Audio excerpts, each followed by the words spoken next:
আমি না কোনো নিয়ম মানি না। আমি গ্রাজুয়েশন কমপ্লিট করব, তারপর জব করব, তারপর দেখ তো বাবা, এই মেয়ের ছবিটা দেখ, পছন্দ হয় কিনা। এখন দেখি সব বাদ দিয়ে বিয়ে করতেছিস। কি করব বল। কিন্তু বাবা, সংসারটা তো তুমি করবে, তোমার একটু দেখা উচিত না? কিন্তু আমি মাকে বলে দিয়েছি, আমার যদি ছেলেকে পছন্দ না হয় এই বিয়ে আমি কোনোভাবেই করব না। আশ্চর্য, আপনি আপনি এভাবে কেন ভাবছেন? আর আমার স্বাধীনতা সূর্য ডুবতে বসেছে। আজকে ছেলে পক্ষ তো দেখতে আসবে, আর একটু ফেসিয়াল করে আয়। যাও, উঠো উঠো।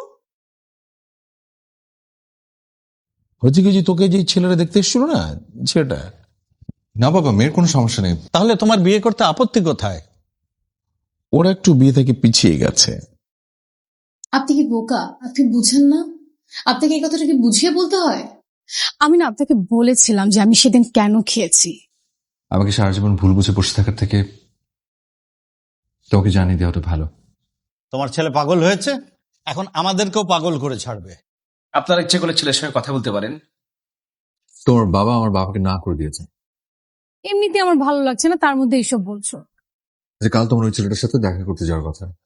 হ্যাঁ। তুমি কখন যাবে? আমি তোমাকে সাথে করে নিয়ে যাবো। তোমার মনে হলে তো হবে না গো, তোমার মেয়ের মনে কি কথা সেটা জানতে হবে।